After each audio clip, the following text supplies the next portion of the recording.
Hello guys and welcome. This time we're going to be doing something a bit different for the channel. I'm going to be reviewing a case.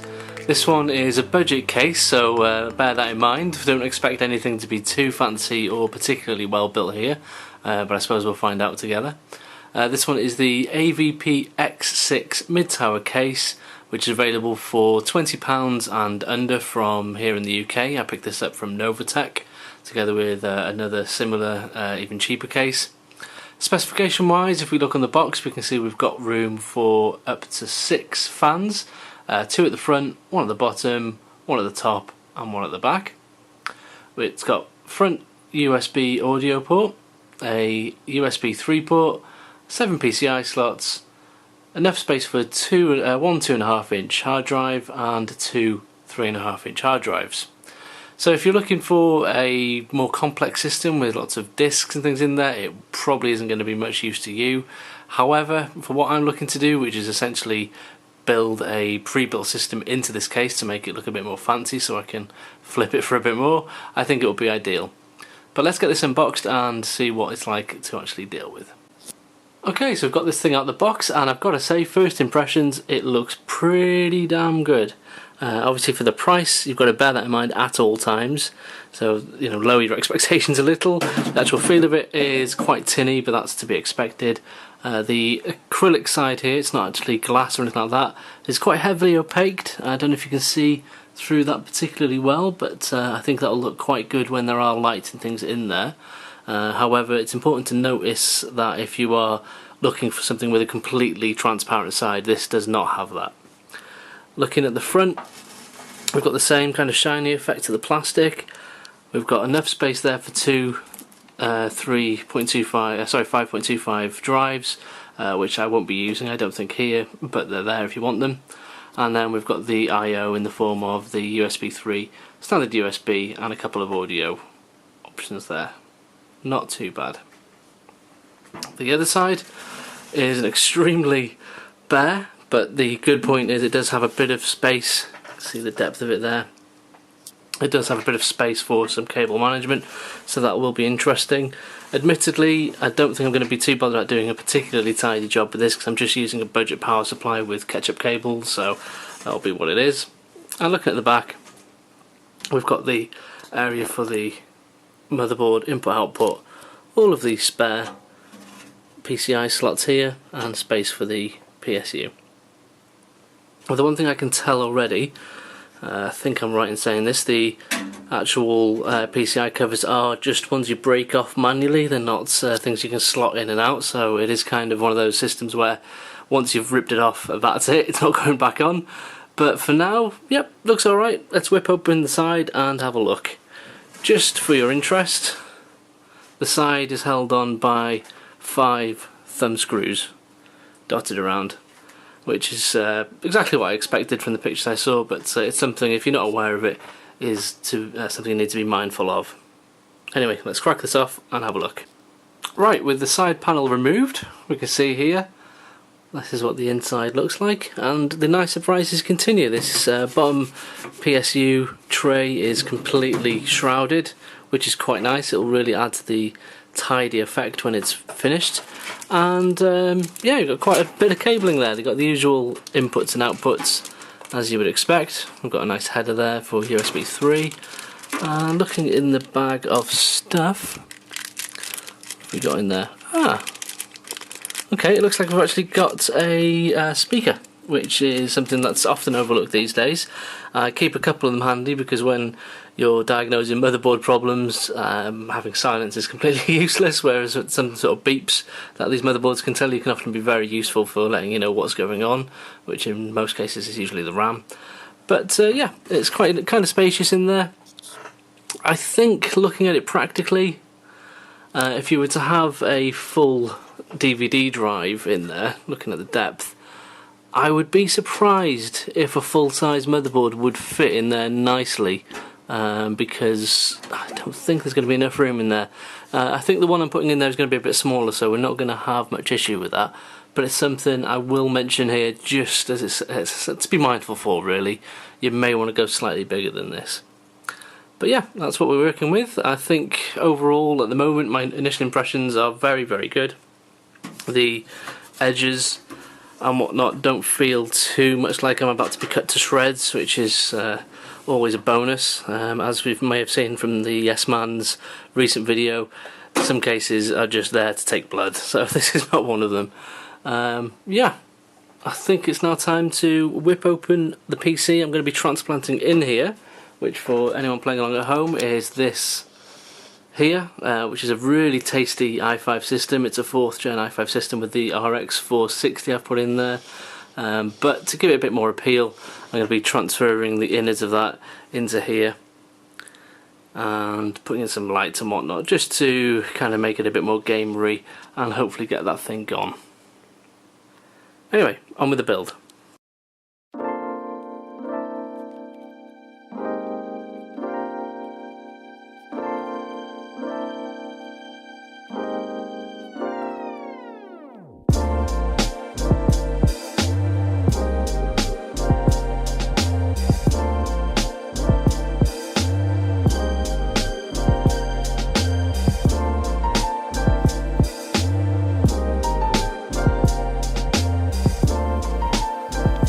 Okay, I've got the motherboard in, which is all fine.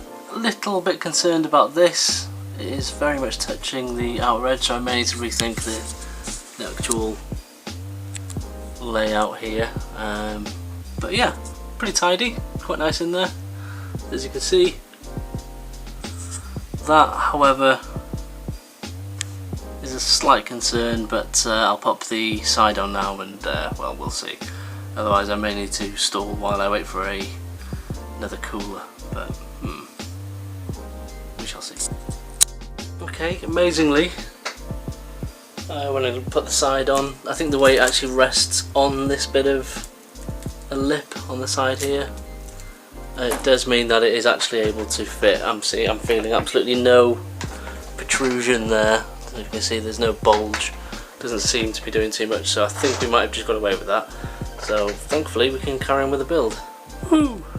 Also, how cool is this camera? I like it.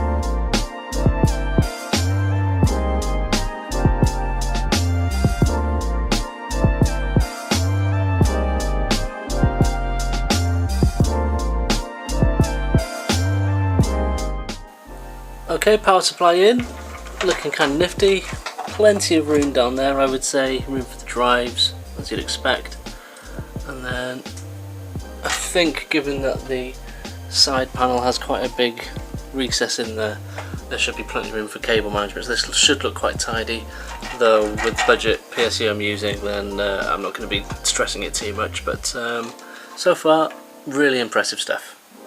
Let's carry on.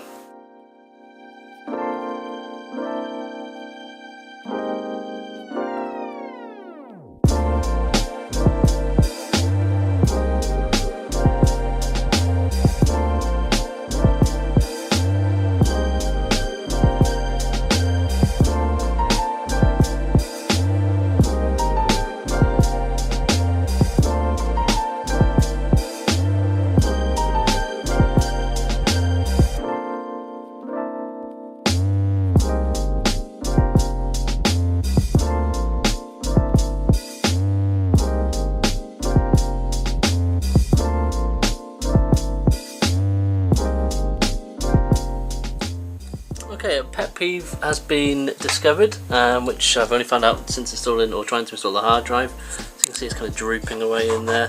The only way to get any screws in there to hold it in place is to actually have the PSU removed.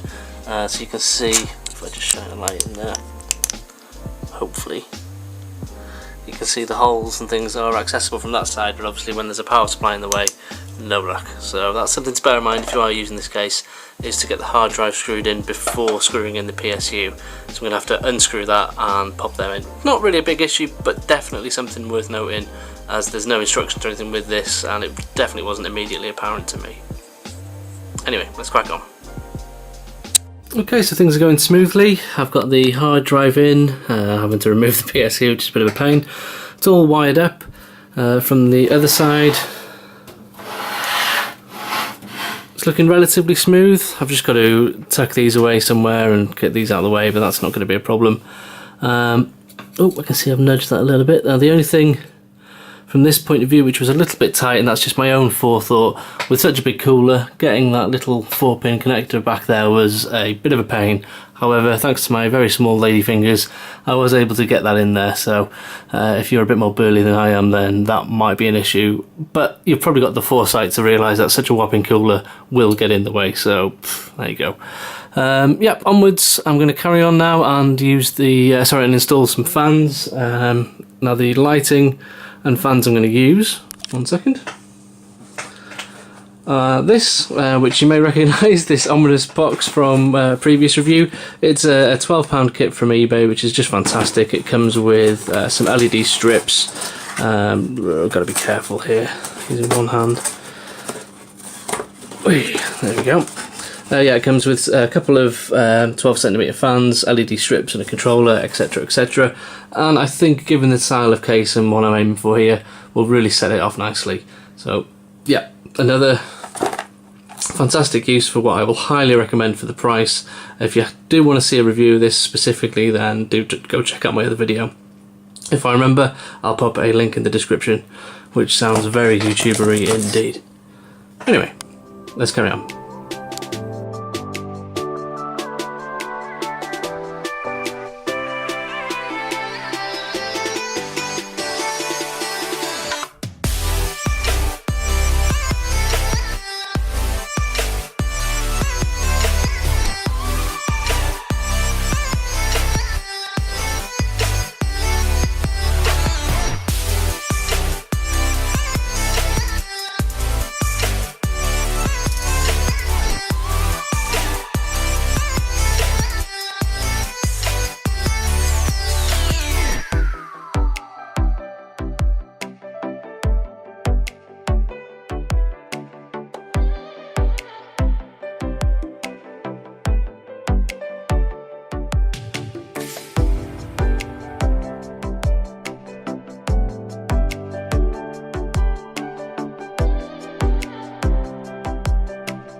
So there we have it, guys. That is the complete build. I think for the price it looks fantastic. I may reconfigure things. I've just popped the LED strip down there, which might be a bit abrupt, but then I suppose that's my own personal taste. This isn't for me, so there we are. But I think for the price you could probably get rid of that strip as well, and for around about £30 I think it's a cracking deal. I'm not too sure how it would fare with very big boards, I'll be honest. I may buy another and you choose a full ATX board and see how that goes in there. And as I suspected, the window is darkening things quite a lot, but I quite like that. I think it looks pretty damn smart, all in all. Yeah, I really like it. Very impressive, and something I would recommend for £20, paired with this cheap RGB kit as well.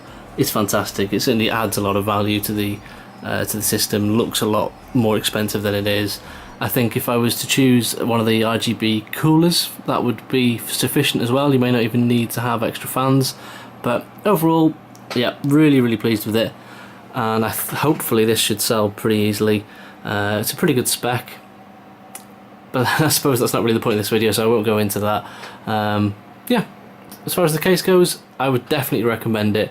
If you can pick one up for around about £20, if you're bundling in some other items. I know that where I ordered it from, delivery was a few quid, which is totally acceptable. I ordered 2 cases as well, and yeah, just to make it worthwhile, I think it's very, very good. But to summarise, absolutely, I would recommend this case. It's definitely worth checking out. If you've got it and you've had bad experiences with it, then do let me know. I'm open to all kinds of feedback here. But I think personally I'm very taken with it. I think for the value, you can't really go wrong. Anyway, thanks for watching guys, and I'll see you in the next one.